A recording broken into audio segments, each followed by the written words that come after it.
Pegangin.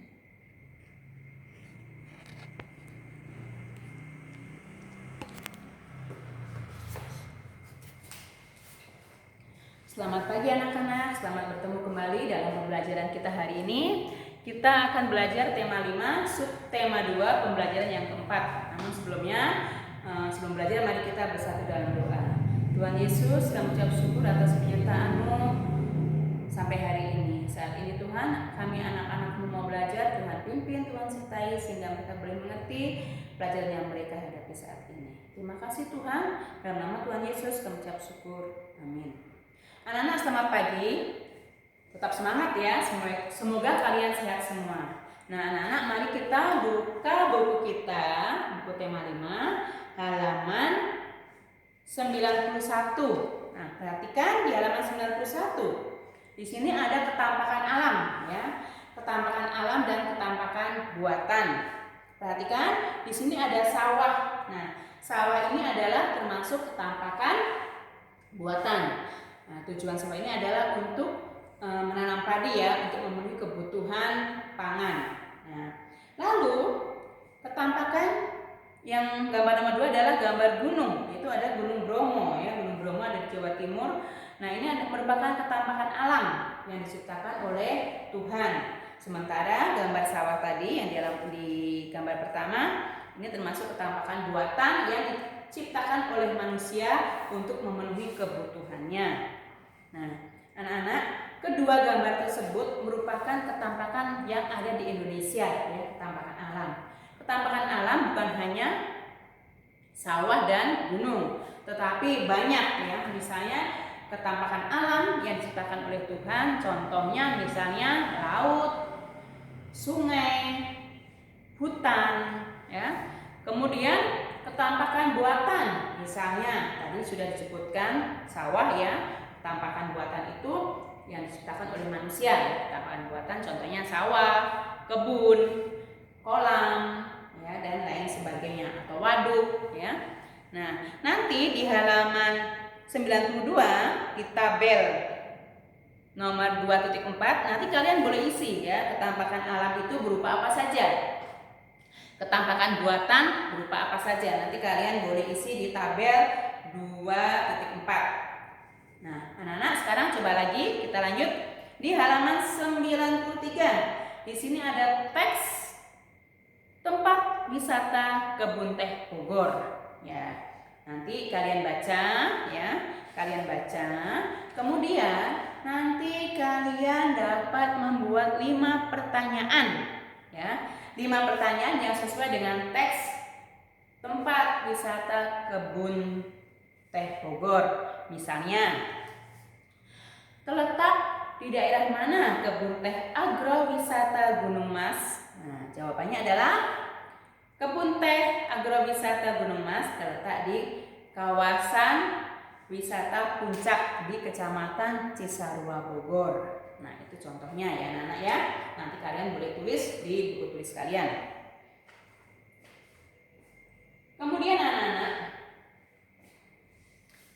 di halaman 95 di sini ada bacaan juga, persatuan dan kesatuan untuk mencapai kemakmuran atau mencapai masyarakat adil dan makmur. Ya, Ibu bacakan ya anak-anak ya. Wilayah Indonesia terbentang dari Sabang sampai Merauke. Wilayah sepanjang ini tentu memiliki berbagai keunikan. Setiap daerah memiliki sumber daya alam yang dapat dimanfaatkan untuk pembangunan. Letak geografis menyebabkan Indonesia hanya memiliki 2 musim, yaitu musim hujan dan musim kemarau. Letaknya yang ada di sekitar garis khatulistiwa mengakibatkan Indonesia selalu mendapat sinar matahari sepanjang tahun. Hal ini sangat bermanfaat bagi kegiatan agraris sehingga Indonesia dapat menjadi penghasil berbagai komoditas alam. Indonesia memiliki 17.000 pulau lebih. Hal itu tentu menyimpan potensi alam yang luar biasa. Tiap daerah memiliki sumber daya alam yang khas. Tiap daerah memiliki sumber daya alam yang berbeda dengan daerah lainnya. Kekayaan alam dan hasil bumi Indonesia tidak perlu diragukan. Oleh karena itu, diperlukan untuk mengelola agar dapat dimanfaatkan untuk sebesar-besar kemakmuran rakyat, sehingga sesuai dengan yang diamanatkan Undang-Undang Dasar 1945. Persatuan dan kesatuan tentu diperlukan untuk menyatukan tujuan pengelolaan sumber daya alam dan hasil bumi Indonesia. Tanpa persatuan dan kesatuan, keadilan dan kemakmuran rakyat Indonesia mustahil bisa tercapai. Setiap daerah harus bekerja sama dan saling mengisi untuk mengelola sumber daya alam dan hasil bumi. Kemakmuran rakyat tidak hanya terjadi pada daerah tertentu, tetapi untuk seluruh rakyat Indonesia. Oleh karena itu, setiap usaha untuk mengelola sumber daya alam dan hasil bumi harus benar-benar digunakan untuk kemakmuran rakyat. Nah, anak-anak, Indonesia ini luas sekali ya, dari Sabang sampai Merauke.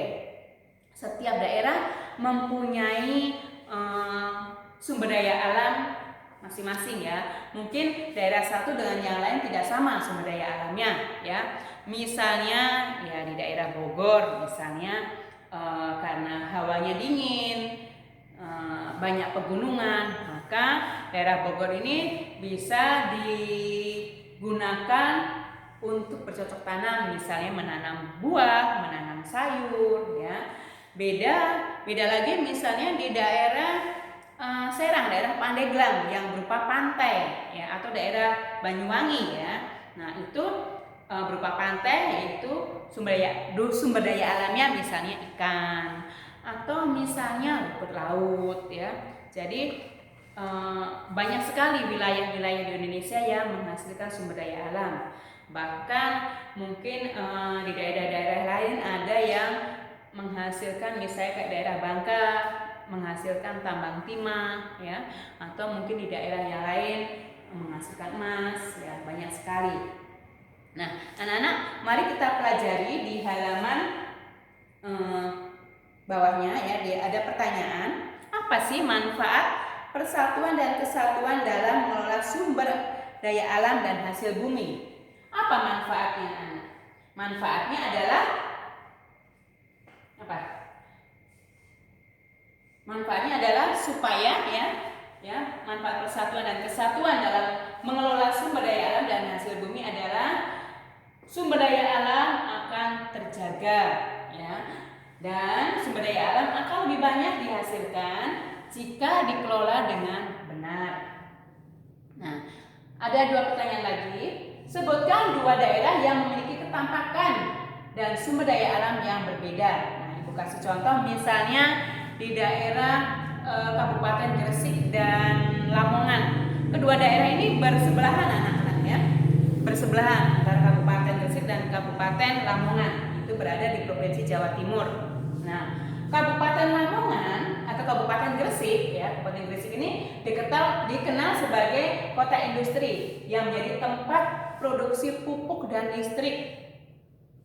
Namun Kabupaten Gresik ini kurang dalam hal pertanian. Nah, sedangkan Kabupaten Lamongan itu menjadi salah satu hasil pertanian. Ya, dulu juga Kabupaten Lamongan ini belum ada listrik ya. Tetapi karena dengan persatuan dan kesatuan kedua kabupaten ini, maka kedua kabupaten ini dapat memenuhi kebutuhannya masing-masing ya. Jadi mereka saling mengisi kekurangannya. Nah, lalu anak-anak, sikap apa yang dapat memperkuat persatuan dan kesatuan bangsa?